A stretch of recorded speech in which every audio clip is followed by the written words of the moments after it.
Dios. Este es el octavo mensaje que se titula, escuche bien, ¿cómo se titula? Cuando Dios guarda silencio. Parece como que no responde. Cuando Dios guarda silencio.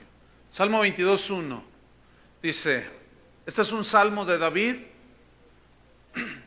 Dios mío, ¿por qué me has desamparado?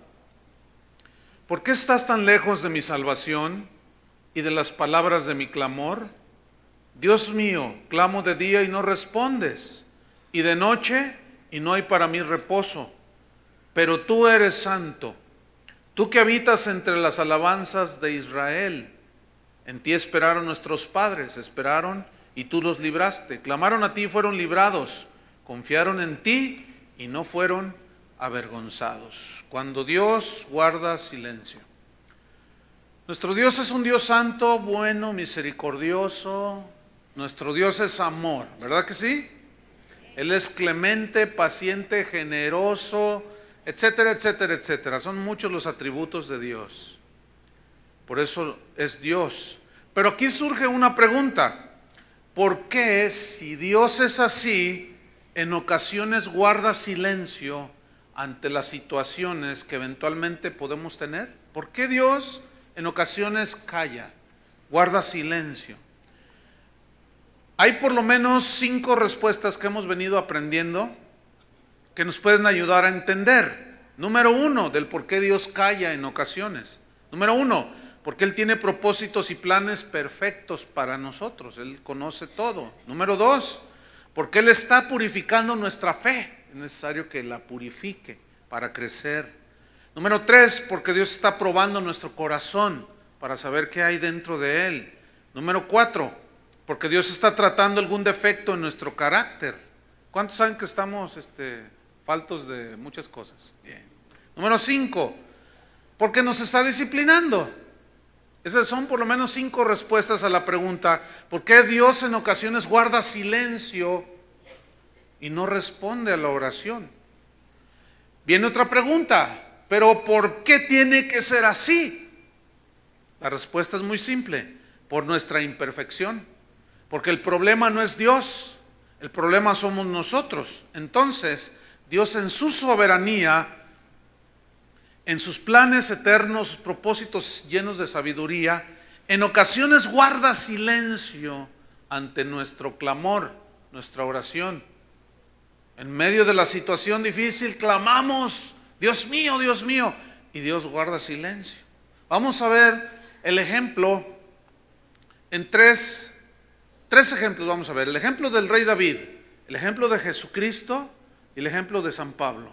Cómo Dios cayó. Hubo una ocasiones en las vidas en estos 3 ejemplos bíblicos en los cuales Dios guardó silencio.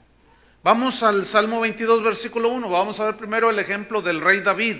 El rey David, el más grande de los reyes, el rey David que fue un varón conforme al corazón de Dios. Es decir, en el corazón de Dios el rey David tenía una posición muy especial porque hacía todo lo que Dios le decía.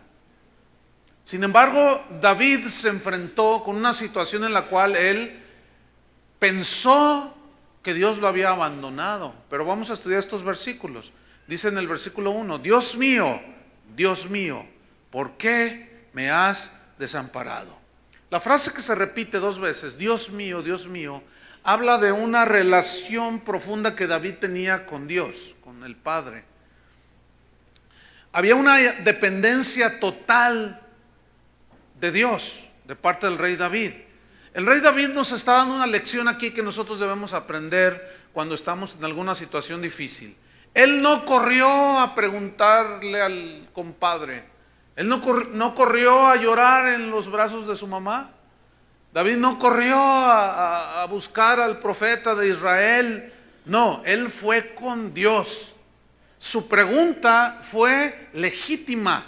Él hizo lo correcto. Y aquí aprendemos también esto, que en lugar de irle a preguntar a Dios, o mejor dicho, lo voy a plantear diferente. En lugar de irle a preguntar a un amigo, a un hermano, al pastor, a qué sé yo, ¿por qué me está pasando esto? ¿Por qué mejor no vamos con Dios? Yo les aseguro que Dios nos va a responder qué es lo que está pasando. Entonces la pregunta es legítima, porque Él fue con el que debería de haber ido. Después de todo, como dijo Pedro, ¿a quién iremos si solo tú tienes palabras de vida eterna?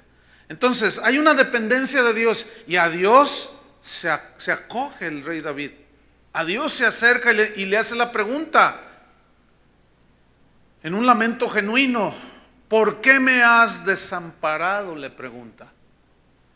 No sé cuántos se han sentido así, como que todos los abandonaron, todos se fueron, te sientes solo, sientes que nadie te hace caso, y para acabar de agravar la situación, oras y Dios no te responde. ¿Cuántos se han sentido así? Ahora, viene una pregunta: ¿Dios nos deja? No. Bíblicamente no cabe esa respuesta o esa pregunta. ¿Dios nos deja? No, la respuesta es no. El problema es que nosotros confundimos que Dios está con nosotros cuando sentimos que todo va bien, cuando sentimos bien y todo marcha como por sobre ruedas, entonces sentimos a Dios. Pero en cuanto tenemos una situación de prueba, de difícil, una enfermedad, una situación económica, ¿allí ya se fue Dios? No, pero nosotros sentimos que Dios nos abandonó. Pues nada más debo de recordarles y establecer que Jesús dijo claramente que Él estaría con nosotros todos los días hasta el fin del mundo. Y yo prefiero quedarme con lo que Él dijo a con lo que yo sienta. Sin embargo, en nuestra humanidad nos llegamos a sentir así. Y David se sentía así. Y él hizo la pregunta: ¿por qué me has desamparado? Y la palabra desamparado viene del hebreo asab, que significa permitir. O sea, David está diciendo: ¿por qué permitiste esto, Señor? También significa rehusar. ¿Por qué rehusas dejarme en esta situación, Señor? También significa ayudar. ¿Por qué no me ayudas, Señor? Si oro y no me ayudas. También significa aplazar. O sea, ya he estado orando, Señor, ¿y por qué te tardas? Israel, hubo un tiempo, en el tiempo de Isaías, que se apartaron de Dios, dejaron a Dios. Y Pablo le dijo a Timoteo: mira, si nosotros somos infieles, Dios permanece fiel. Nosotros lo dejamos, pero Él no nos abandona a nosotros. Siempre está allí. E Israel se alejó de Dios, y vean lo que sucede. En Isaías 54, ponga una señal ahí en el Salmo 22, vayamos a Isaías 54 y escuchemos lo que dice aquí. Probablemente esta palabra vaya para algunos en especial. Isaías 54, versículo 6. Dice así: porque como a mujer abandonada, que la abandonaron todos, y triste de espíritu, hundido en la depresión, en la tristeza, te llamó Jehová. Y como esposa de la juventud que es repudiada, a la que es abandonada por el marido, dijo el Dios tuyo, versículo 7, por un breve momento te abandoné. Pero este abandonar es que no significa que Dios perdió el control de tu vida, no, sino que miró hacia otro lado porque tú te volteaste a mirar a otros lados. Sin embargo, Dios volvió su vista porque eres hijo de Dios. Y David era un hijo de Dios. Por un breve momento te abandoné, pero te recogeré con grandes misericordias. Con un poco de ira escondí mi rostro de ti por un momento. Nada más que ese momento a nosotros se nos hace eterno, ¿no? Pero con misericordia eterna tendré compasión de ti, dijo Jehová tu Redentor. Pregunta: ¿Dios había dejado al rey David? No, pero allí se ve la imperfección de la humanidad, del ser humano. Que al no sentir él estaba siendo acosado por enemigos, él estaba en una prueba difícil. Se habían levantado contra él, lo perseguían, lo corretearon, lo querían matar. Y él oraba: Señor, líbrame, y Dios callaba. ¿Por qué me has abandonado, Señor? ¿Por qué me has desamparado? Sigo en el versículo 1 del Salmo 22. Volvemos allí. ¿Por qué estás tan lejos de mi salvación? O sea, de mi liberación, del acoso de mis enemigos, de los que me persiguen. ¿Por qué estás tan lejos? Te siento remoto, lejano. Y la palabra en hebreo da la idea de lejano, remoto, de lugar y tiempo. Es decir, como que a Dios lo sentimos lejos. Y como que pasan los días, pasa el tiempo y como que, Señor, ¿qué está pasando conmigo? ¿Acaso me has abandonado? Yo quiero, hermanos, enfatizar que debemos tener la certeza de que Dios no nos abandona. Es más, nosotros los hijos de Dios en el Nuevo Testamento estamos sellados con el Espíritu Santo de la promesa como garantía de pertenencia de Él. Entonces no nos va a abandonar. Pero recuerde, cuando estamos en las situaciones de prueba, de dificultad, es cuando nosotros sentimos mal. ¿Saben por qué sentimos así? Porque los seres humanos, Dios nos hizo así con los sentidos naturales. La vista, el tacto, el olfato. Pero la palabra de Dios y la vida cristiana no es de los sentidos, sino es de fe. La Biblia dice, el justo por la fe vivirá. Pero nosotros los cristianos, cuando sentimos, vemos, palpamos cosas que sentimos que nos agreden, entonces eso puede afectar nuestra vida. Sin embargo, Pablo decía que nosotros debemos de andar por fe y no por vista. Desgraciadamente, aparte de que como seres humanos somos muy dados a los sentimientos, a los sentidos, como Tomás, no, yo no creo que el Señor resucitó, no creo. Y Pedro le decía que sí, yo lo vi. Y Tomás decía, no es verdad.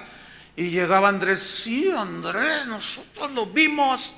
Y Tomás luchaba con su humanidad, decía, hasta que no lo vea con mis propios ojos y lo toque y meta mis dedos en sus llagas, hasta entonces voy a creer, dijo. Entonces en eso dice que Cristo entró al cuarto donde estaban los discípulos con la puerta cerrada, con un cuerpo glorificado, y entró y todos, y cuando lo ve Tomás le dice, Señor Dios mío, le dice. Entonces se postra y le dice, acércate Tomás, ya lo había visto. Dice, ahora mete tus dedos aquí, en mis llagas, y metió sus manos, sus dedos en sus llagas y en su costado. Y Tomás, Dios mío, Señor mío y Dios mío, y lo adoró, dice. Y Cristo le dice, creíste porque me viste,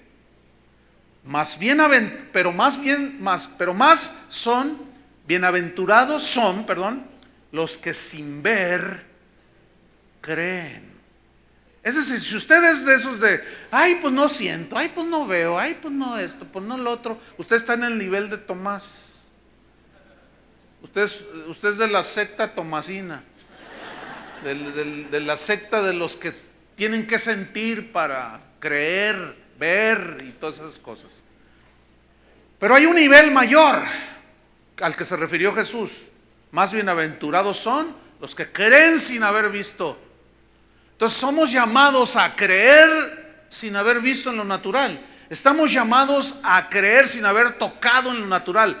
Desgraciadamente, a la debilidad humana se le añaden predicaciones, sobre todo en muchas iglesias del siglo XXI, en que se les enfatiza, debes de sentir a Dios tienes que experimentarlo. Estaba escuchando hace días, mi esposo y yo escuchábamos a un pastor conocido aquí en México diciendo, a Dios debes de sentirlo, porque si no lo sientes es porque nunca has tenido un encuentro con Él.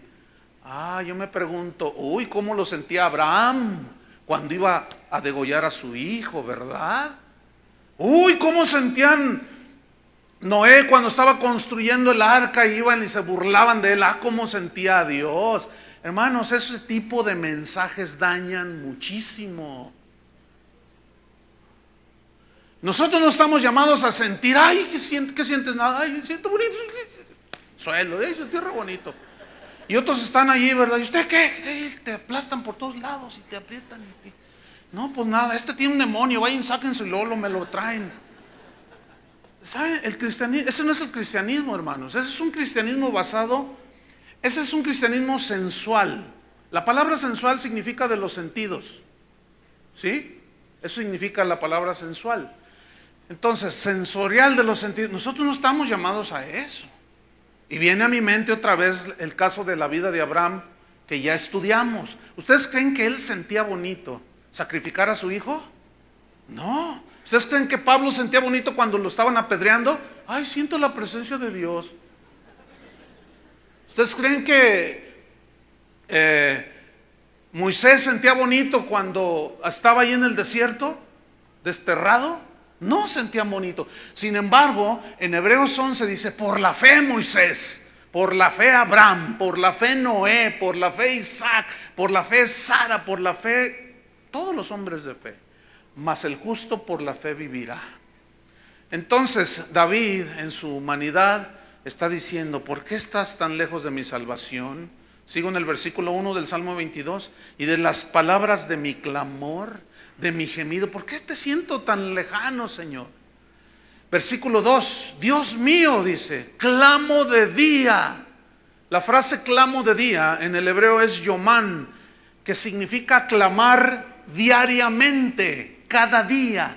La Biblia no dice cuánto tiempo David estuvo en esa prueba, pero les pregunto, ¿qué sigue del Salmo 23? ¿Cuál salmo sigue? Del Salmo 22, perdón. El 23. Del Salmo 22 sigue el Salmo 23. ¿Han leído el Salmo 23? Es totalmente diferente al Salmo 22, lo cual nos enseña que no toda la vida vamos a estar en el Salmo 22. ¿Están entendiendo? Llega un momento en que entramos al Salmo 23. Ciertamente el bien y la misericordia me seguirán todos los días de mi vida. Un salmo atrás estaba diciendo, ¿por qué me has desamparado? Lo que pasa es que él estaba en ese tiempo en el cual tú y yo también pasamos. Pero vamos a ver más sobre esto. Dice en el versículo 2, Dios mío, clamo cada día y no respondes, dice. Esta palabra no respondes se tradujo de aná, del hebreo, que significa mirar. O sea, ¿por qué no miras en la condición que estoy? Significa prestar atención. ¿Por qué? ¿Por qué no prestas atención, Señor, a lo que te estoy diciendo? ¿Qué no ves la situación en la que estoy? Significa atender. ¿Por qué no atiendes, Señor, a mi llamado? Significa librar. ¿Por qué no me libras, Señor? Eso es lo que le está diciendo. Dice, y de noche también clamo, y no hay reposo para mí. No hay quietud, no hay paz. ¿Por qué, Señor?, le pregunta.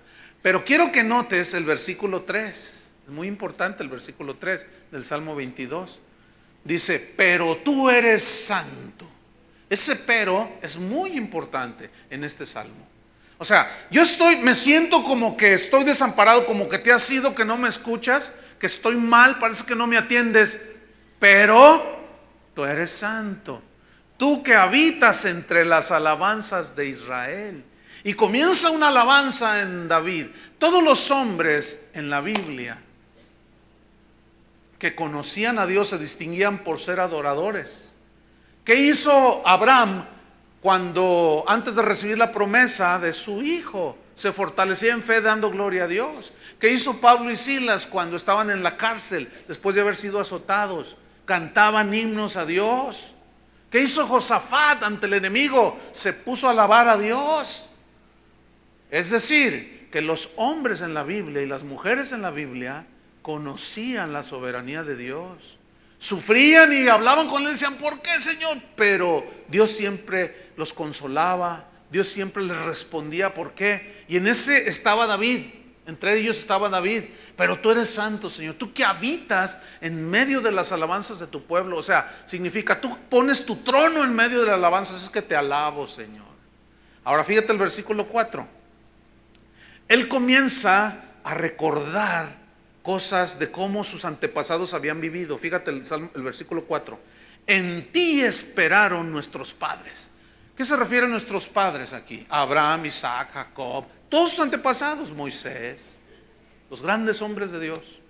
Esperaron y tú los libraste. Nosotros leemos la palabra esperaron y pensamos así como que se sentaron a esperar, ¿verdad? No. El problema es la traducción. En el hebreo, la palabra que se tradujo esperaron está bien traducida, pero no es muy clara para nosotros, porque tiene otro significado más claro. También significa refugiarse.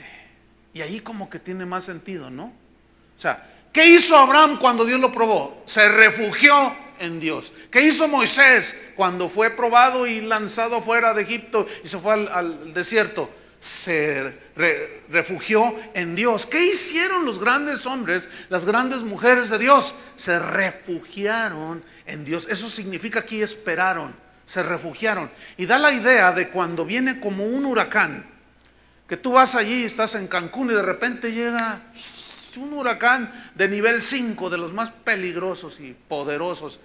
Entonces, sálvese quien pueda, dice. Entonces, ¿tú qué haces? ¿Te sientas en una silla a esperar que pase el huracán? No, vas y te refugias. Entonces tú vas y te metes detrás de un edificio o bajo un sótano o detrás de una roca, o te abrazas a un árbol así de esos que están muy sólidos y en tanto que pasan los vientos.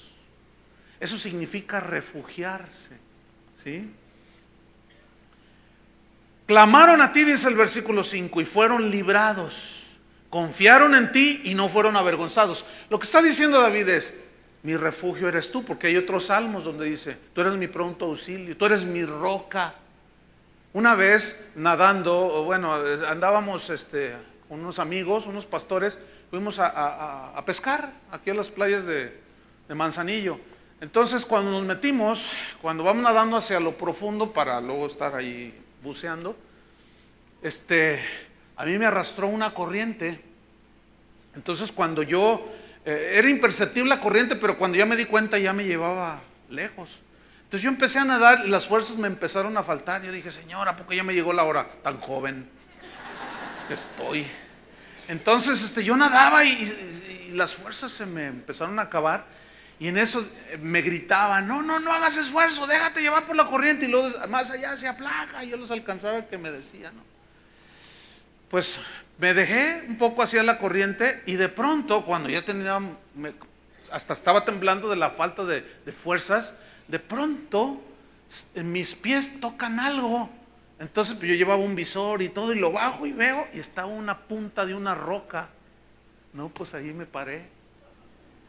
Fíjese que esa roca me salvó la vida seguramente. Entonces ahí me paré y me afiancé. La corriente ya ahí era leve. Entonces ahí estuve hasta que recobré fuerzas. Pasó como una hora, la corriente ya se diluye, entonces ya pude nadar, ya empezamos a pescar y pesqué a Nemo, por cierto. Y me refugié y estuve allí sólido en una roca. Eso es lo que David estaba diciendo.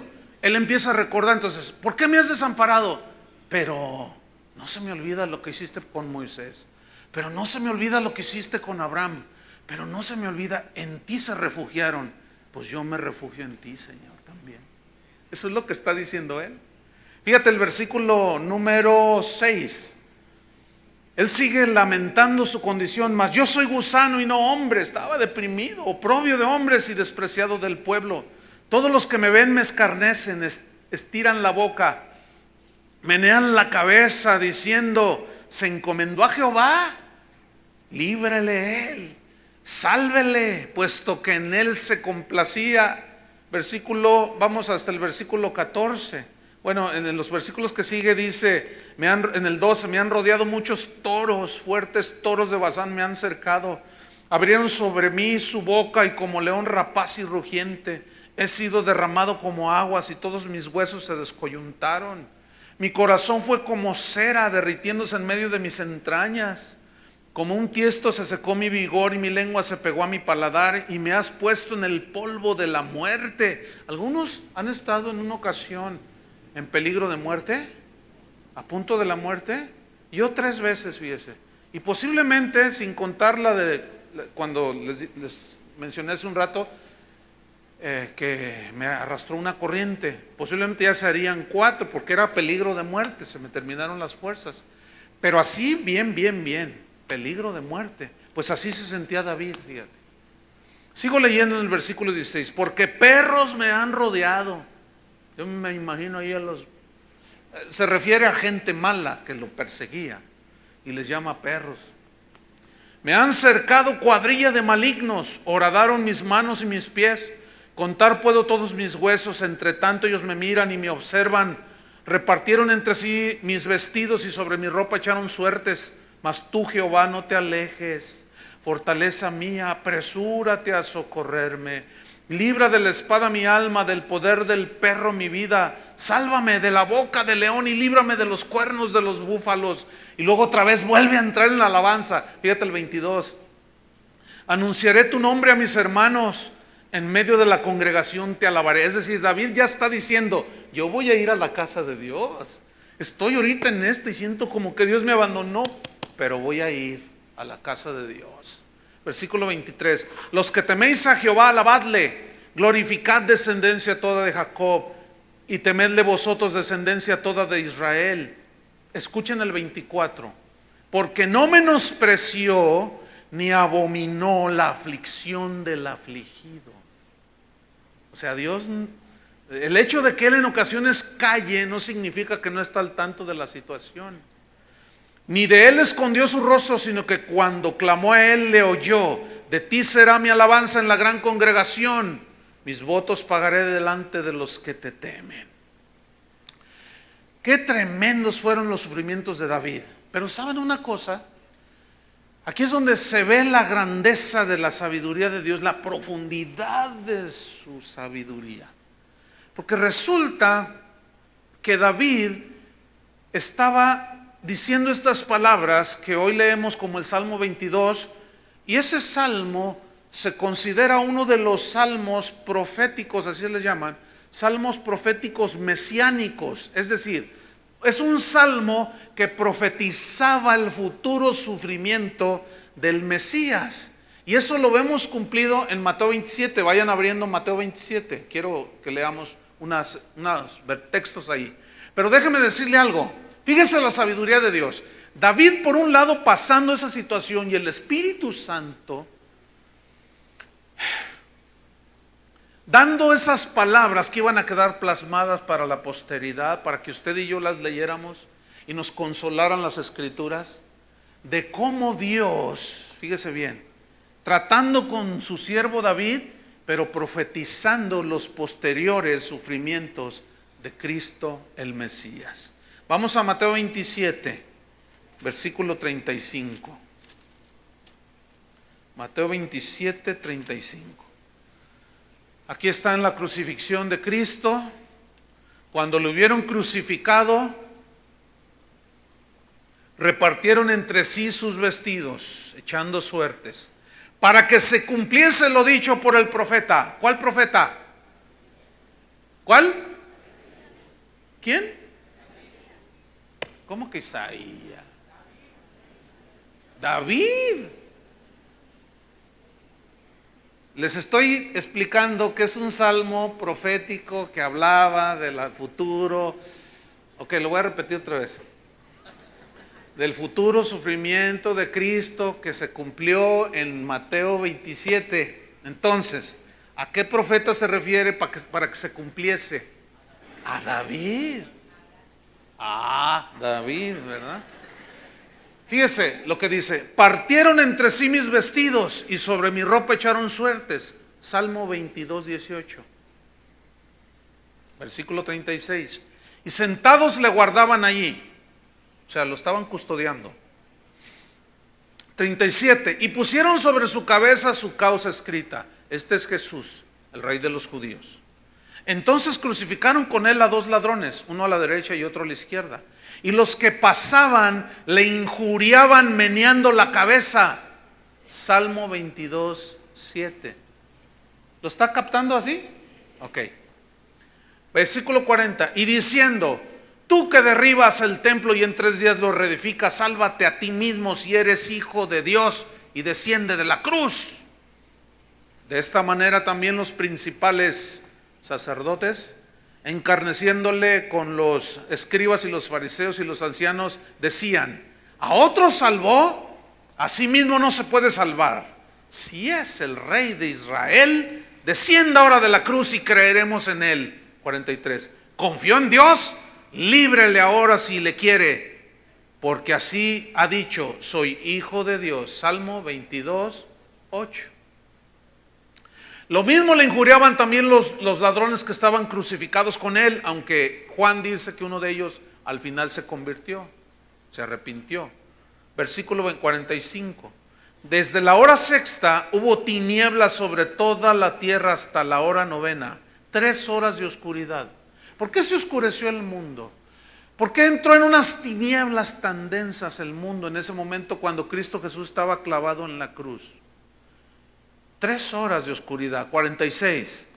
Cerca de la hora novena, Jesús clamó a gran voz, clamó, rogó, exclamó a gran voz. Fue un grito desesperado, hermanos. Salmo 22:1, diciendo: Elí, Elí, lama sabactani, que traducido es del hebreo: Dios mío, ¿por qué me has desamparado? Salmo 22:1. Pregunta: ¿por qué cayó Dios en el momento más difícil en la vida de Cristo? ¿Por qué Dios el Padre guardó silencio? Yo le voy a decir por qué el Padre guardó silencio.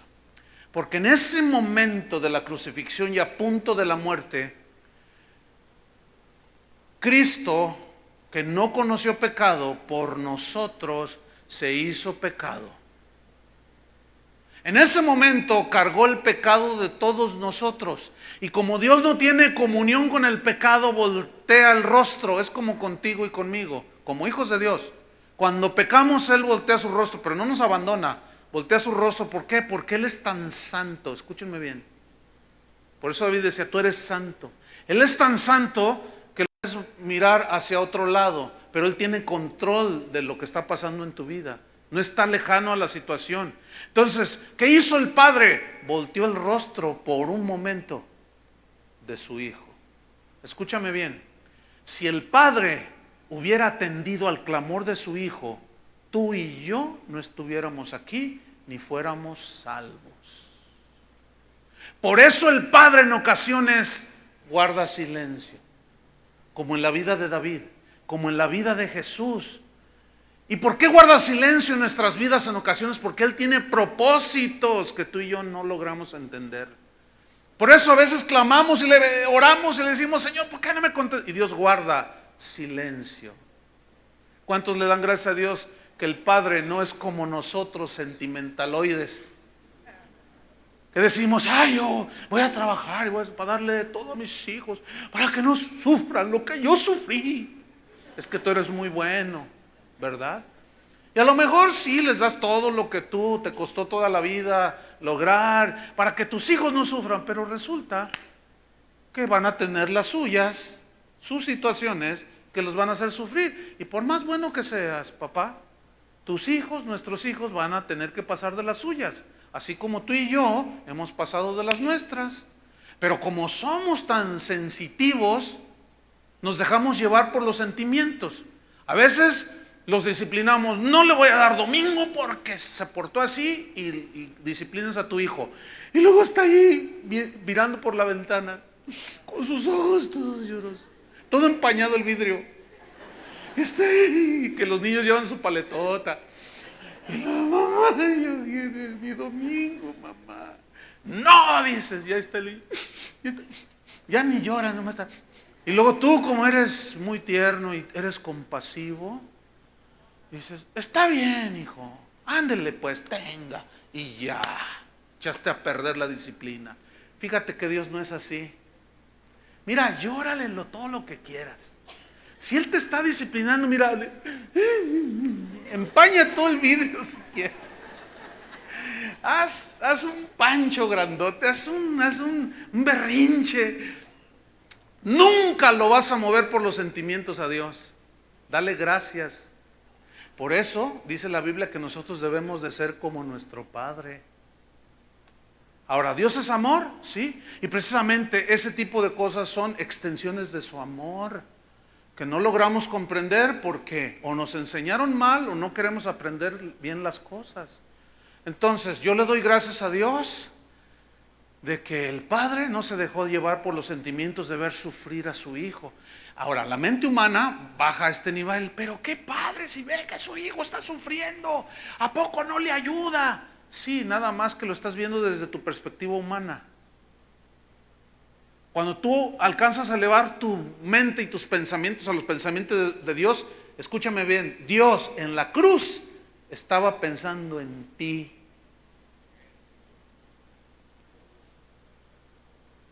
Suspiren. Sí, estaba pensando en ti, estaba pensando en mí. Y qué bueno que no se movió por sentimientos, si no, imagínate, seguiríamos igual. Vamos a ver la experiencia de Pablo. Segunda de Corintios capítulo 12, cuando Dios guarda silencio. Ay, qué tremendo.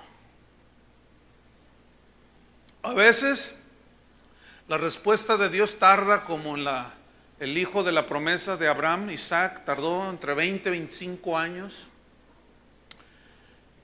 120 años pasaron antes de que la barca que construyó Noé flotara en el agua. El hecho de que se tarde no significa, que guarde silencio no significa que él no oyó, sino que él tiene planes, propósitos. ¿Ya lo tienen? Segunda de Corintios capítulo 12 versículo 7. Los primeros 6 versículos de este capítulo hablan de una experiencia que tuvo el apóstol Pablo, que fue llevado al tercer cielo, al paraíso de Dios. Él mismo lo narra allí, que vio cosas que el hombre nunca ha visto, oyó cosas inexplicables, y Dios le prohibió que las enseñara, porque son cosas grandes, sublimes, no entendemos. Cuando Jesús llegó con Nicodemo, maestro, sabemos que vienes de Dios y no sé qué. Mira, es necesario que nazcas de nuevo. Nacer de nuevo, y soy un hombre viejo, ¿cómo puedo volver al vientre de mi madre y volver a nacer? Dice, si no entiendes las cosas terrenales, menos las celestiales, le dice. O sea, somos dados a lo terrenal, y las grandes revelaciones de Dios son para sus hijos, pero aún así hay un peligro. Entonces, él tiene esa experiencia con el Señor, lo lleva al tercer cielo y le prohíbe hablar. No les digas porque no te van a entender. Ok, versículo 7. Aquí empieza la experiencia de Pablo, cuando Dios guarda silencio. Y para que la grandeza de las revelaciones no me exaltase desmedidamente. Grandeza significa lo excelso de las revelaciones, lo profundo de las revelaciones que él había recibido. No me exaltasen, es decir, no me volvieran arrogante y orgulloso y desmedidamente tuviera una opinión distinta a la que debo de tener de mí mismo. Me fue dado un aguijón. La frase me fue dado en el original se refiere a que le fue dado por, ¿quién creen ustedes? Dios. Dios. Le fue dado por Dios, o sea, Dios permitió. En la vida de Job, ¿quién permitió que Satanás lo tocara? En la vida de Pedro, cuando lo zarandeó Satanás, ¿quién permitió? Jesús. ¿Ven? Entonces Pablo entiende que él necesita que algo en su carácter sea perfeccionado y madurado y limado y quitado. Él reconocía que era propenso al orgullo, a la soberbia, a creerse más allá. Fíjense, ayer que compartí este mensaje, al final vino un hermano y me dijo, pastor, dice, fíjese que tuve una experiencia con un hermano mío en la carne. Él es cristiano, vive en otra ciudad, y me llamó el otro día, hace unos meses de esto, dice, me llamó y me dijo, hermano, fíjate que el negocio se me está viniendo abajo, no me explico por qué me está pasando esto. Ora por mí. Ya oré por él, y después me llama, me quedé en la calle, le dice, ¿cómo? Después me vuelve a llamar y me dice, oye, ¿no tienes cosas en tu casa que no te sirvan, que me las mandes y yo poder venderlas y ayudarme un poco? Tan mal estás, hermano, le dijo, estoy muy mal. Dice, entonces yo le empecé a compartir de la soberanía de Dios, y le cité precisamente el Isaías 54 que leímos hace un momento, y dijo, ¿sabes una cosa? Pregúntale a Dios. Y después pasó como un mes y le llamó y le dijo, ¿cómo estás, hermano? Dice, ¿qué crees? Dice, Otra vez ya me está levantando el Señor, pero déjame contarte toda la historia, le dice su hermano. Resulta que ahí en la iglesia donde voy, el pastor empezó a hablar acerca de lo que dice la Biblia sobre las finanzas, cómo administrarlas, cómo es que Dios puede bendecir, etcétera, ¿no? Entonces dice que cuando les hizo una pregunta, ¿cuántos tienen negocios? Y había muchos en la congregación que tenían negocios. Ah, muy bien. ¿Cuántos de ustedes su negocio está siendo prosperado? Y bien poquitos levantaron, y yo les levanté la mano. ¿Cuántos sus negocios están yendo a pique? Y casi la mayoría, dice, levantó la mano. Entonces yo miré y dije, estos hermanos, es que no tienen fe. Estos hermanos, es que no saben administrar. Estos hermanos, es que habían de hacerle como yo. Se termina la predicación y va con el pastor. Oiga, pastor, ¿qué pasó, hermano? Déjeme enseñarles a estos hermanos. ¿De qué? Usted sabe que yo soy un hombre exitoso de negocios. Pues sí, de los pocos, dice. Es que no saben cómo es la onda. Entonces, déjeme enseñarles. ¿De veras les quieres enseñar? Dice el pastor. Pues si te está yendo bien, pues tienes algo que enseñar. Sí, te dejo que les enseñes. Pues en 2 semanas, sale, pues en 2 semanas, hermano, para abajo. ¿Por qué crees? Porque se enorgulleció y le mandó un aguijoncito. Y le mandó ahí una pruebita para derribarlo, como vamos a ver más abajo. Entonces Pablo sabía y él entendía que él era propenso al orgullo. Entonces dice, para que no me volviera un arrogante y orgulloso, me fue dado por Dios un aguijón. Un aguijón. La palabra aguijón se tradujo del griego skolopos. Y skolops, es más bien skolops, se refiere a algo puntiagudo. Algo como una espina. ¿Ustedes saben una espina que está adherida a la rama? Es gruesa en su base, pero después se va haciendo muy puntiaguda. Entonces aguijón aquí habla de algo puntiagudo que al recibir la agresión se clava profundamente ese aguijón. Dice, me fue dado por Dios, Él permitió que una espina traspasara mi carne, o sea, mi cuerpo. Pero el dolor que producía este aguijón o este objeto puntiagudo era algo muy doloroso. Era algo que provocaba un sufrimiento agudo. Todos de alguna manera hemos sufrido tropezones, caídas, cortadas, descalabradas. ¿Sí o no? Sí, bueno, yo me acuerdo cuando era niño que estaba sacándole la punta a un lápiz y que se me va la navaja y me di aquí un llegue.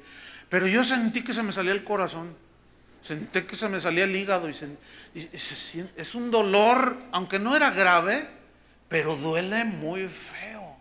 Porque el objeto punzocortante, la navaja, produce un dolor muy fuerte, profundo. ¿Cuántos se han encajado una espina? Ay, una vez en la playa andando con unos amigos, pisó un erizo. No, hermano, lloraba del dolor.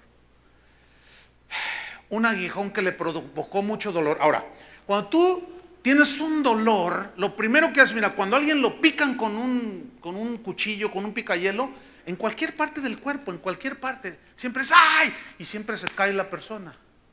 O se desfallece. ¿Por qué? Porque el dolor te quita las fuerzas y te tumba. ¿No es cierto? Cuando a alguien le dan un balazo, donde sea, en el dedo, donde sea, va para el suelo. ¿Por qué? Por el dolor que produce, te tumba. Lo cual significa que el aguijón que el Señor permitió que traspasara a Pablo, lo tumbó. Lo tumbó. ¿Qué más dice? Bueno, aquí surge una pregunta. ¿Por qué permitió esto Dios en la vida de Pablo? La respuesta él misma la dice. Para que no me enaltezca sobremanera. Y aquí hay un principio. Pablo sabía por qué Dios había permitido esa situación.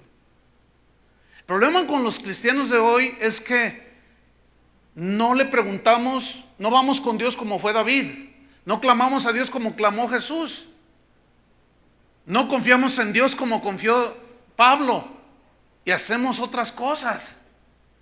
Esa es la gran diferencia entre los cristianos de hoy y los personajes en la Biblia. ¿Tú sabes por qué estás pasando lo que estás pasando? No vayas con el compadre a preguntarle. Es más, ni me preguntes a mí, yo no sé cómo voy a saber yo. Pero ¿sabes quién sí te puede decir por qué? ¿Y cuál es el propósito? Dios, ese sí te va a decir. Miren, las 3 veces que yo he estado en ocasión de muerte grave o algún accidente, qué sé yo, las 3 veces me ha dicho por qué. Pero las 3 veces fue a diferente propósito. Una fue por disciplina, me dio unas nalgadas el Señor. Tenga, por desobediente, yo le he estado diciendo, le he estado hablando. Otra es porque estaba probando mi fe. Señor, ¿por qué? Estoy probando tu fe. Quiero purificar tu fe. Quiero perfeccionarte y madurarte. Ah, está bien, Señor. Otra fue, no se las digo. No, porque Dios tenía propósitos. Una fue, nunca me acuerdo, nunca se me olvida esta. Yo estaba allí temblando, ahí todo enfermo, todo mal. Y le dije, Señor, yo sé que tú me puedes sanar, pero así. Lo había hecho en otras ocasiones. Pero si no, dime, ¿qué está pasando? ¿Por qué? Dice, mira, es que te he querido hablar esto y esto y esto, y tú no te has sentado a escucharme. Bueno, sí, yo oro en la mañana. Dice, no, pero esto requiere más tiempo. Entonces, tú déjame a mí. Yo lo que quiero es que me escuches esto. Escúchenme bien, hermanos. Estuve un mes en cama. Pues durante ese mes, Dios me mostró un montón de cosas en la Biblia que ustedes han aprendido. ¿Pero a costa de qué? Yo qué.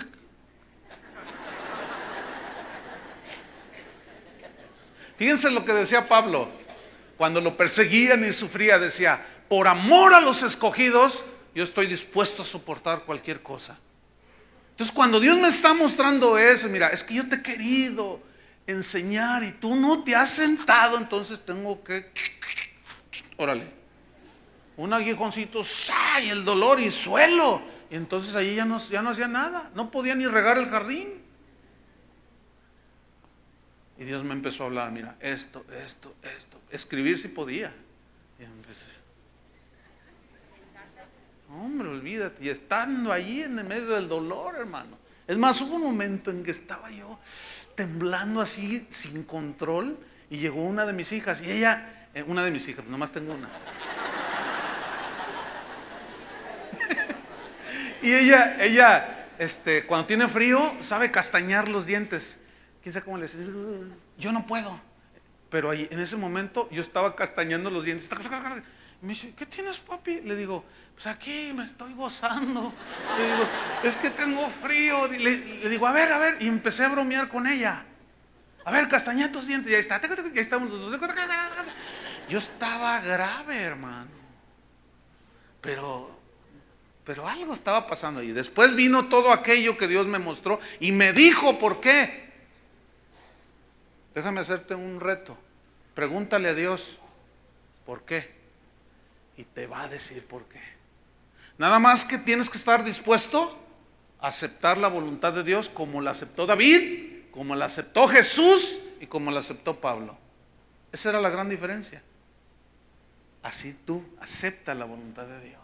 Y reconoce cuando has desobedecido y que te está disciplinando o cuando está probando tu fe. Pero pregúntaselo. Entonces ahí está Pablo con el aguijón, ¿sí? En su carne, traspasado. Versículo 8. Dice, respecto a lo cual, o sea, al aguijón, al dolor que le causaba ese aguijón, nada más que la palabra respecto es muy importante aquí. Es una palabra griega, muy difícil de pronunciar, se las debo, pero significa pedir con gran insistencia, pedir largamente. ¿Se acuerdan que decía David, cada día clamo y nada? Lo mismo le pasó a Pablo. Respecto a lo cual dice, 3 veces he rogado al Señor que lo quite de mí. 3 veces dice, pero en un lapso de tiempo bastante significativo. Ahora, fíjate la sabiduría de Dios. Abre tu Biblia en Gálatas 4, versículo 13. ¿Cómo estaba Pablo? Porque también la palabra aguijón, que produce un dolor, ¿qué fue lo que sucedió en realidad? La mayoría de los teólogos concuerdan en que fue una enfermedad en su cuerpo que le producía mucho dolor. Ahora, fíjense la sabiduría de Dios. Gálatas 4, versículo 13. Pues vosotros sabéis que a causa de una enfermedad del cuerpo os anuncié el evangelio al principio. A ver, ¿cómo está eso? Resulta que Pablo tenía en misión llegar a tal lugar, predicando el evangelio, pero en el trayecto, de pronto, le es dado el aguijón y ¡pum! Suelo, cama. Y estaba allí todo enfermo. Y resulta que él iba atravesando la región de Galacia. Y ahí en medio de su dolor comenzó a predicar de Cristo.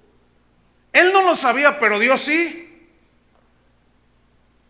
Y dice aquí que sabéis, tienen conocimiento que a causa de una enfermedad del cuerpo os anuncié el evangelio al principio y no me despreciasteis ni desechasteis por la prueba que tenía en mi cuerpo. Ahí está.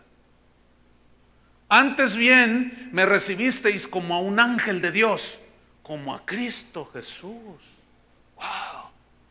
Pero ahí estaba Pablo, cumpliendo los planes de Dios que él en su gran mayoría ignoraba. Pero él sabía que Dios era soberano, hermanos, que él tenía todo en control y él estaba sufriendo, pero eso no impidió que él predicara el evangelio. ¿Cuántas veces se enferma un familiar o tú te enfermaste y ahí vas al hospital y llegan los hermanos o llega tu familiar cristiano y empieza a predicarle a todos los demás enfermos y a los doctores y se convierte la gente y tú estás ahí todo? Fíjate que cómo es el Señor. Él se puede valer de todo. Entonces dice Pablo, respecto a lo cual 3 veces he rogado al Señor que lo quite de mí. Rogó la primera vez, insistentemente, largamente. ¿Cuánto tiempo? No se sabe. La respuesta fue silencio de Dios. La respuesta fue que Dios guardó silencio. Y rogó la segunda vez. Y la respuesta de Dios fue silencio. Qué tremendo ese tiempo. Y rogó la tercera vez y vino la respuesta, gloria a Dios. En el versículo 9. Y me ha dicho, significa Dios me respondió. ¿Qué le respondió? Bástate mi gracia. Pregunta, ¿Pablo recibió lo que le pidió? Otra vez les voy a hacer la pregunta. ¿Pablo recibió lo que pidió? No. ¿No le quitó el aguijón? ¿O se lo quitó? ¿Qué le dijo? Bástate mi gracia. Es decir, que Pablo no recibió la respuesta que él esperaba, pero se sometió a la voluntad de Dios. La respuesta que recibió del Señor no le quitó el aguijón, pero satisfizo su fe y su confianza. Está bien, Señor. El silencio de Dios y su respuesta, bástate mi gracia, fueron suficientes para Pablo, hermanos. Esta es una gran lección de fe. Esta es una gran lección de contentamiento y de descanso en la sabiduría de Dios. Eso es lo que nos falta a los cristianos de hoy, hermanos. Pero aquí viene una pregunta que se las dejo de tarea. Ahí va. ¿Están listos?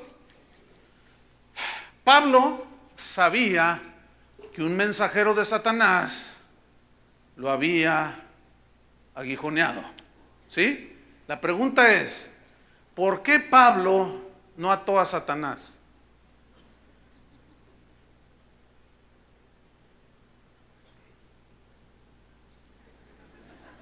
¿No me ven así algún? Ahí va otra vez. Si no entendió la pregunta, ahí le va otra vez. ¿Por qué si Pablo sabía que Satanás lo había aguijoneado, por qué no lo ató? ¿Por qué no lo reprendió? ¿Ah?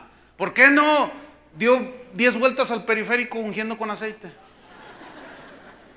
¿Por qué no convocó a una reunión de guerra espiritual y llegaron los hermanos vestiditos de soldado?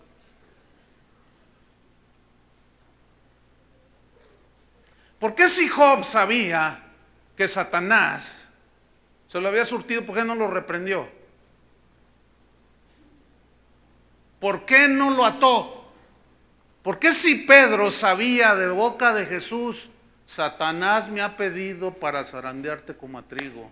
Y pues le di permiso. Y pues te va a zarandear. Pero, ¿y por qué? Porque necesito tratar contigo. ¿Y por qué Pedro no lo ató al diablo? ¿Por qué cuando Cristo habla con los cristianos de la iglesia en Esmirna en el Apocalipsis, les dijo, ustedes han sido fieles hasta la muerte, pero Satanás los va a echar a la cárcel a algunos de ustedes y van a tener tribulación por 10 días? ¿Por qué esos hermanos no ataron a Satanás?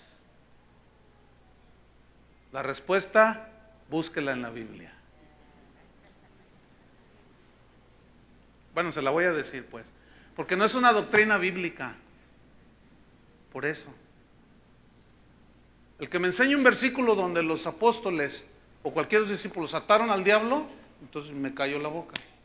Pero pastor, la Biblia dice que si uno no entra en la ciudad y está el hombre fuerte en la ciudad y llega y no lo ata. Sí, pero eso Cristo lo dijo y está refiriendo a él. El hombre fuerte es Satanás. Pero dice, pero llega uno más fuerte que él. ¿Quién es el más fuerte que él? Cristo. ¿Quién es el único que puede atar a Satanás? Dios. Apocalipsis, búsquelo. Pero sí se ve a los discípulos echando fuera a los demonios, eso es diferente. ¿Qué pasa con los cristianos de hoy? Apenas tienen una situación de escasez, una situación de unos enemigos se les levantan y luego empieza la atadera. Y que te ato y que no sé qué, que... Mire, cuando empezó ese asunto de la atadera, hace 20 años más o menos, en aquel entonces se empezó a atar al demonio del narcotráfico. Y hace 20 años México era solamente un país de paso de la droga. 20 años después se quintuplicó. No solo somos paso de la droga, ya México es consumidor de la misma droga. ¿Qué pasó con los atadores? ¿Qué pasó? ¿No lo ataron bien? ¿Que se les zafó? ¿Cuánto tardaron en atarlo? Que se les zafó bien rápido. ¿Qué pasó? A ver, algo pasó allí, algo pasó allí. Yo me acuerdo cuando se ató al demonio de homosexualismo aquí en Guadalajara. Y ahí hay más mayates que nada por todos lados. ¿Qué onda? Entonces, a ver, entonces estamos cayendo en algo. ¿Por qué Pablo? ¿Por qué Pedro? ¿Por qué Jesús mismo? Escuchen bien, no dijo te ato, le dijo escrito está, Satanás. Esa es la enseñanza de Jesús. Escrito está, escrito está, escrito está. Someteos pues a Dios, resistid al diablo y huirá de vosotros. ¿No dice así? Pero resistir es oponerse. ¿Saben cómo? Parándose en la obediencia en la palabra de Dios. Ahora, si alguno todavía quiere atar, pues átelo bien, para que no se le suelte. No, que usted se está burlando. No me estoy burlando. De la falsa doctrina sí. Porque esa ha engañado a muchos cristianos y les ha hecho pensar que con oraciones mágicas ya ato el demonio del adulterio. ¿Cuál demonio de adulterio? Es un pecado de la carne, Gálatas capítulo 5. ¿Sí o no? El demonio de la borrachera no es un demonio, son los borrachos. Los demonios son espíritus y esos no se emborrachan. Pero son un montón de doctrinas que han entrado que le han dañado tu fe. El problema es que cuando te enfrentas a algo como David, como Abraham, como Jesús, como Pablo, no sabes qué hacer. Porque te engañaron diciendo que ata medio mundo, y no es atadera, hermanos. Es conocer la soberanía de Dios, la voluntad de Dios. Y vámonos sobre el final, para que vean en qué termina, cómo termina Pablo. Aparentemente está todo golpeado ahí, todo, pero no, vamos a ver cómo termina. Vamos sobre el final. Le dice, bástate mi gracia. La palabra bástate es muy importante, porque es la palabra arqueo, que significa estar satisfecho, estar contento. Entonces, ¿qué le está diciendo Jesús a Pablo? ¿Le respondió la oración como él quería? Quítame ese aguijón. No, le dijo, está contento. Tienes que estar satisfecho con mi gracia. Déjenme parafrasearles. Es como si Jesús le hubiera dicho, mientras que la aflicción siga, Pablo, mi gracia te acompaña. No cesará mi gracia ni te faltará. Por eso pudo decir Pablo, parafraseando, tu gracia me satisface y estoy contento con eso. Ahora, ¿por qué tu gracia me satisface, Señor? Porque Él conocía lo que era la gracia, que es lo que tú y yo no conocemos, pero hoy vamos a conocer un poquito. Gracia, viene del griego charis. Tiene múltiples significados, pero entre esos tiene algunos muy interesantes. Uno es disposición al contentamiento. O sea, una actitud de disposición al contentamiento. Es ahí cuando Pablo dice, yo sé contentarme cualquiera que sea mi situación. Sé tener abundancia y sé tener escasez. Por todo y en todo estoy enseñado. Que es lo que nos falta a los cristianos de hoy. En todo ser enseñados. Cuando está la prosperidad, bendito sea Dios. Pero cuando está la escasez, te ato, diablo. Oiga, por eso no aprenden. Porque aún Satanás es un instrumento de Dios, según lo que se ve en la Biblia. Entonces, otro significado de gracia es una disposición a tener un corazón agradecido, a pesar de.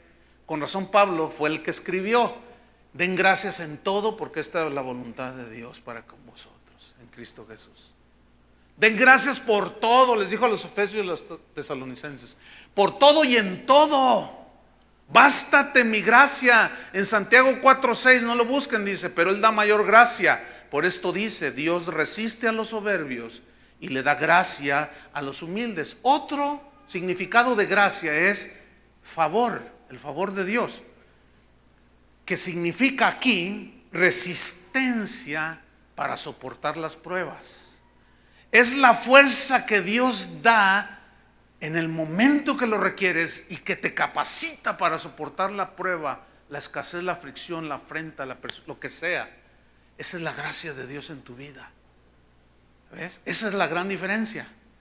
Yo les he puesto este ejemplo. Cuando vamos a algún velorio, algún entierro, entonces pues está ahí la persona y están los dolientes y los que van a tomar café y los que en verdad van con buen deseo de solidarizarse con los hermanos. Entonces no falta esta escena, ¿no? Está ahí el cuerpo de un hombre de 45 años tendido. Entonces está una señora acá y dice, ay comadre, yo no sé qué haría si mi viejo se me muere. Yo me muero con, ay Dios mío, no permito, no, yo no sé qué haría, no, yo no sé cómo la viuda está así, mira nomás. Y la viuda está toda sonriente y, ay, gracias a Dios, hermanos, Dios le bendiga, gracias por haber venido. Y no, yo no sé, a lo mejor ni la quería, ni lo quería. No, yo no sé, no, yo no sé qué haría. Claro, tú no tienes en ese momento la gracia que te baste, porque no es tu esposo el que está ahí, pero un día la vas a necesitar. Se quedaron así. Yo he enterrado un montón de hermanos. Imagínense, 26 años pastoreando esta iglesia, ya son varios cientos que se han muerto. Y bueno, los consuela uno y les das palabra, pero en enero de este año enterré a mi padre. Y bueno, yo veía la gracia de Dios en el consuelo en los que estaban allí. Yo no la había experimentado en ese sentido. Entonces, cuando mi padre le da un infarto cerebral, y cae en coma. Yo fui y lloré por él. Y yo creí, Señor, yo te pido un milagro. Pero no llegaba. Señor, yo sigo creyendo. Y no llegaba. Entonces dije, Señor, que se haga tu voluntad. Y Dios me dijo claramente, me lo voy a llevar. No, está bien, Padre. Entonces yo dije, Señor, pero pues, dale gracias a mi mamá, porque yo veía que mi mamá es una persona muy sensible. Cuando yo llegaba de algún sepelio, ¿de dónde vienes, hijo? Ah, pues fuimos a enterrar a un hermano que se nos adelantó. Ah, ¿cómo? Sí. Y luego ya volteaba y estaba mi mamá llorando. ¿Por qué llora? Dice, es que se murió un hermano. Usted ni lo conocía, mamá. Ay, no lo conocía, pero es que la familia ha de sentir tristeza. Entonces yo le decía, no, pues sí, mamá. Entonces cuando está así mi papá, yo dije, no, pues mi mamá, ay, Señor, pues dale tu gracia. Entonces cuando estábamos allí en la cama, donde estaba en el hospital mi papá, murió enfrente de nosotros. El médico dijo, no, pues ya murió tu papá. Entonces yo me salgo, mi mamá había ido al baño y la agarro así, le digo, mamá, mi papá ya acaba de morir. ¿Sabe cuál fue su reacción? Ay, gracias, Señor, por dejármelo más de 50 años, dijo. Y al rato la viejita andaba consolando a toda la familia que llegó, que no son cristianos. Y muchos la oían, ay, tu mamá. Sí, la gracia, hermanos, la gracia. Pues un día la vas a necesitar, pero no te preocupes. Ahorita tú te pones a temblar, yo no sé qué. Pues no, mira, ¿para qué te preocupas? Pues no la necesitas. Cuando la vais a necesitar, entonces bástate mi gracia. Porque a veces Dios sana y a veces se los lleva. Vean lo que le pasó a una familia hace un par de semanas. Una familia, ayer me contaron, pastor, déjeme contarle un testimonio. Mi mamá es una ancianita, dice, y la empezamos a ver mal. ¿Qué tienes, mamá? Nada, hija. Total, la agarramos, la llevamos al hospital y nos dicen, su mamá está sumamente grave. Se le reventó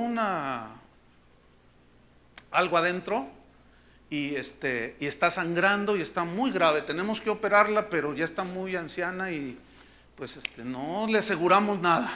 Entonces voy con mi mamá, Padre, en el nombre de Jesús, ya está toda demacrada ahí en el hospital. En el nombre de Jesús, Señor, sánala, haz un milagro. ¿Y qué cree, pastor? Que abre los ojos, ¡ting! Dice, ¿qué estoy haciendo aquí, mija? Y se levanta la viejita. Y los doctores entran. Y yo casi me desmayo, dice. Y mi esposo también ahí. Y acuéstese. No, ¿por qué me voy a acostar? Y la viejita se levanta. Dice, pastor, ¿qué cree? Que la sana, pero instantáneamente la sanó el Señor.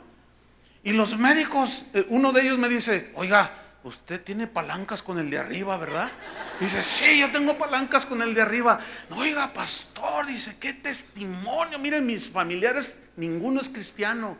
Todos estaban, ay Dios, ya ven, aquí está una prueba de que, no, pero yo todavía tengo mis dudas. Y así la lucha. Y si, ¿qué cree? Y nos llevamos a mi mamá, y va la viejita caminando. Pues a los 3 días que le da un infarto cerebral. Y otra vez al hospital, todo así, mal. La llevamos y nos dice el médico, ¿sabe qué? Él pensaba que era de lo mismo. Dice, no, dice, ahora sí. Entonces dice que mi esposo, dice, ahora sí que nada.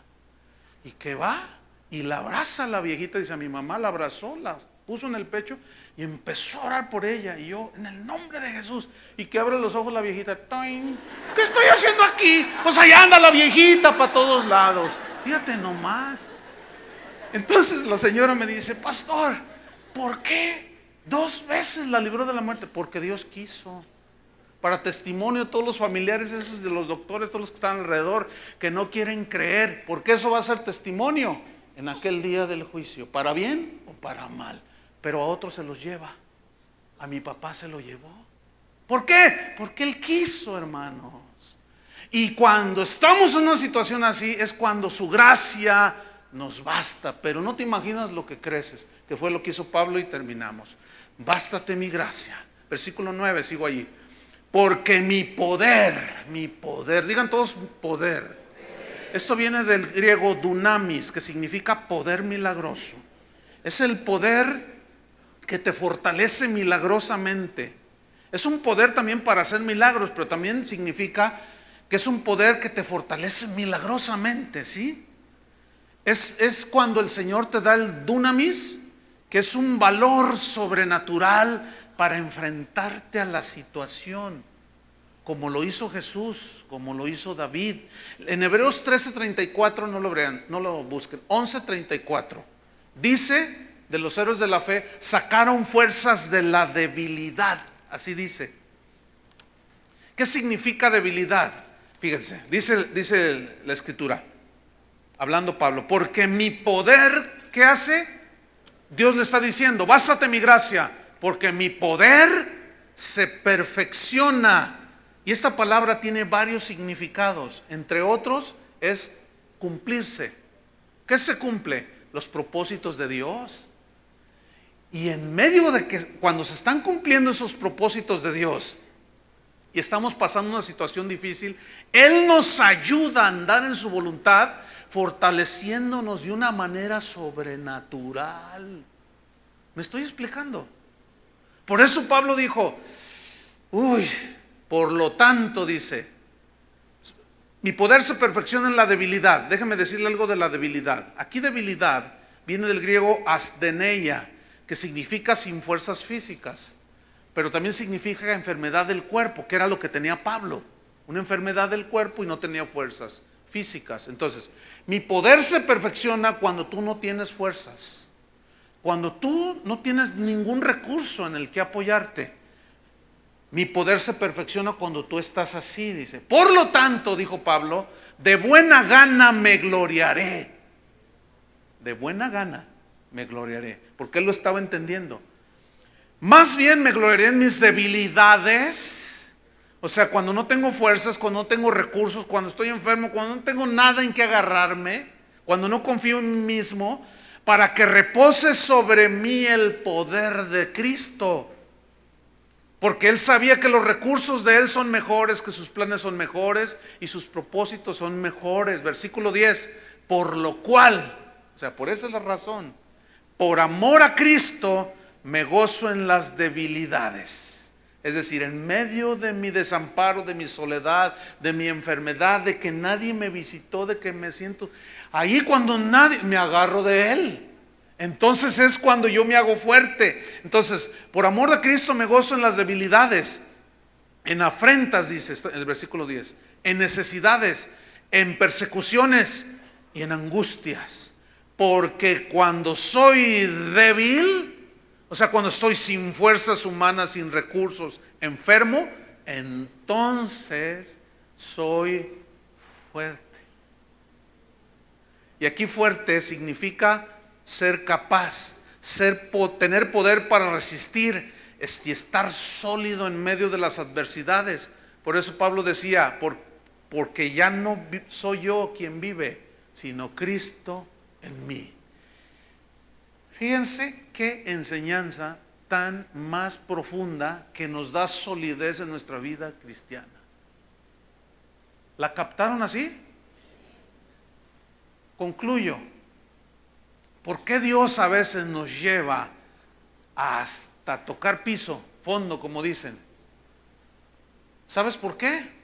Porque Él quiere que no nos agarremos de nada, ni de tus recursos, ni de tus habilidades, ni de tus dones, ni de tus talentos, ni de nada, sino todo sea un completa confianza en Dios.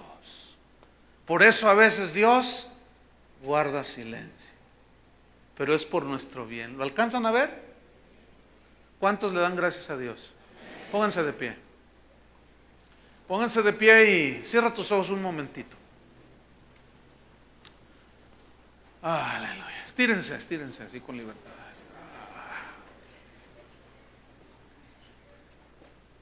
Ahora cierra tus ojos un momento. Probablemente hoy tienes la respuesta. Probablemente, no lo sé. Hoy Dios te ha dado una respuesta que ha satisfecho tu pregunta, tu fe. Ahora nada más resta hacer un par de cosas. Si todavía estás, pero no entiendo por qué a mí, ¿por qué no le preguntas a Él? Pero no esperes que Él te responda como tú quieres, ¿eh? No. Acuérdate que no se haga mi voluntad sino la tuya. Entonces tú le vas a preguntar a Él, pero Él te va a responder cuando quiera, a la hora que quiera y en el tiempo que sea necesario. Ahora esa respuesta puede ser la que tú estás pidiendo. Si viene, dale gracias a Dios. Y si no es como tú quieres que Él te responda, bástate la gracia de Dios. Amén. Porque su poder se va a perfeccionar cuando tú ya no tengas de qué agarrarte. Porque entonces Él, cuando te agarras de Él, es cuando Él entonces extiende su mano, te saca. ¿Y sabes para quién es toda la gloria y el crédito? Para Él. ¿Entendiste? Ahora, ¿puedes hacer lo que David hizo?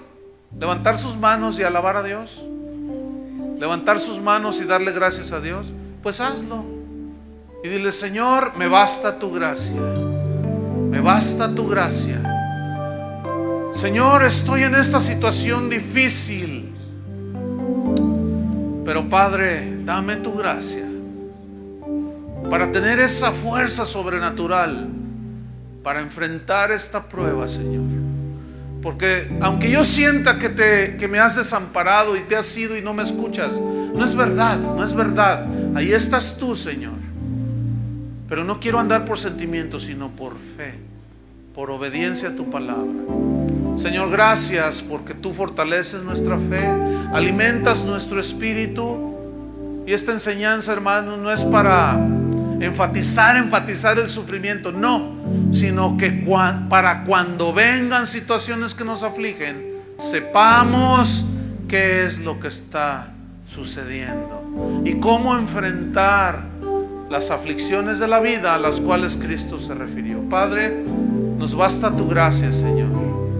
Perfecciona tu poder en nuestra debilidad, Señor, porque solo así es que, siendo débiles, entonces somos fuertes. En el nombre de Jesús. Amén. Que Dios les bendiga, hermanos.